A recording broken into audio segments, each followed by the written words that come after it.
ماں کیا ہے؟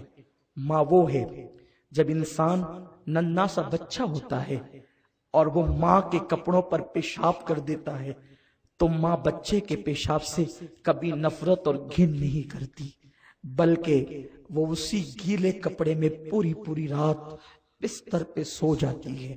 سردی کے ایام میں بچہ بستر گندا کر دے تو وہ ٹھنڈے ٹھنڈے پانی سے بچے کی غلاظت اپنے ہاتھوں سے دھلتی ہے۔ ماں کبھی بچے کے پاخانے سے نفرت نہیں کرتی، بچے کے پیشاب سے نفرت نہیں کرتی، بلکہ وہ بچے کے پیشاب پر پوری رات سوتی ہے۔ میں پوچھنا چاہتا ہوں، اگر وہی ماں بوڑھی ہو جائے اور بیمار ہو کر پاخانہ کر دے تو بیٹا اپنے ناک پہ رومال رکھتا ہے۔ ذرا سوچ تو کون ہے؟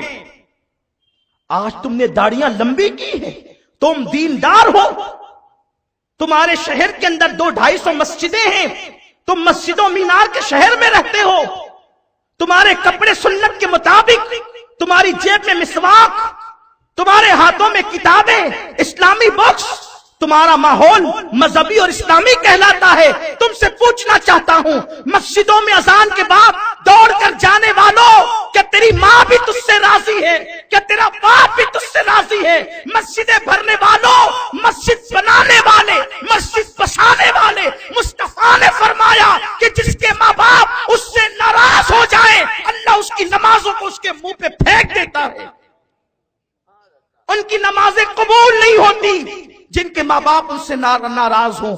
ماں باپ کو ناراض کر کے کوئی ماں باپ کو نوکروں کے حوالے کر رہا ہے، کسی کے ماں باپ مسجد کے زینے پہ بیٹھ کے بھیک مانگ رہے ہیں، کسی کے ماں باپ سسکیاں لے رہے ہیں۔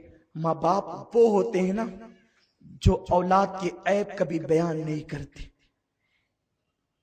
پاکستان کے ایک اولڈ ہاؤس کی داستان کسی مفکر نے لکھی، ایک جوان بیٹا بیوی کے کہنے پر ماں سے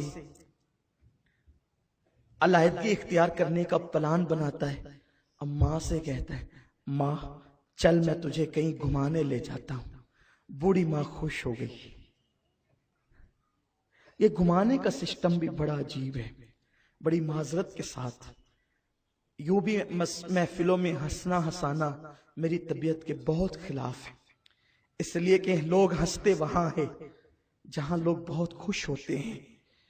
جس کی قوم ہر وقت کچلی جا رہی ہو، ہم اپنی محفلوں میں کیسے ہنسے ہنسائیں؟ لیکن میں عرض کروں، میرے آقا فرماتے ہیں، میرے نوجوانوں ذرا غور سے سن لو، آج تم میری تقریر نہیں بلکہ میرا درد دل سن رہے ہو۔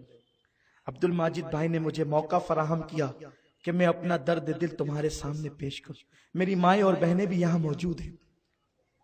اللہ کے حبیب علیہ السلام فرماتے ہیں، جو اپنی ماں پر اپنی بیوی کو ترجیح دے گا اللہ نے اس پہ جنت کی خوشبو بھی حرام کر دی ہے۔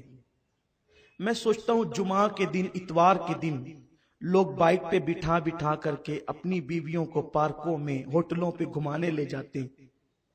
کیا کبھی تم اپنی ماں کو بھی لے کے نکلے ہو اس طرح گھمانے، تفریح کرنے؟ جبکہ بوریت کا احساس اس کو زیادہ ہوتا ہے، وہ بوڑھی ہو گئی ہے، وہ اب اس کے پاس کوئی بیٹھنا پسند نہیں کرتا۔ کبھی ماں کو بھی تو لے کر نکلو، کبھی ماں کو بھی تو تفریح کراؤ۔ جتنا قیمتی جوڑا بیوی کو لا کے دیتے ہو کبھی ماں کو بھی تو لا کے دو۔ شہر مالیگاؤں مندی میں ڈوب گیا ہے، لوگ دعائیں کر رہے ہیں، رو رہے ہیں، گڑ گڑا رہے ہیں، ہم بھی آپ ہی میں شامل ہیں۔ لیکن میرے آقا فرماتے ہیں اگر کوئی تنگ دستی سے نجات چاہتا ہے تو وہ ماں باپ پر فراغ دلی سے خرچہ کرے، اللہ اس کے رزق میں برکتیں عطا فرمائے۔ تنگی کا علاج ہے۔ آقا فرماتے ہیں جو ماں باپ کے ساتھ اچھا سلوک کرے اللہ اس کی عمر لمبی کر دیتا ہے، اس کو مالدار کر دیتا ہے، مالا مال کر دیتا ہے۔ آقا فرماتے ہیں کہ جو نماز میں اپنے ماں باپ کی مغفرت کے لیے دعا نہ کرے اللہ اس کی نماز کو قبول نہیں کرتا، اس کی نماز ناقص اور نامکمل رہتی ہے، اس کی نماز ادھوری رہتی ہے جب تک وہ اپنے ماں باپ کے لیے مغفرت کی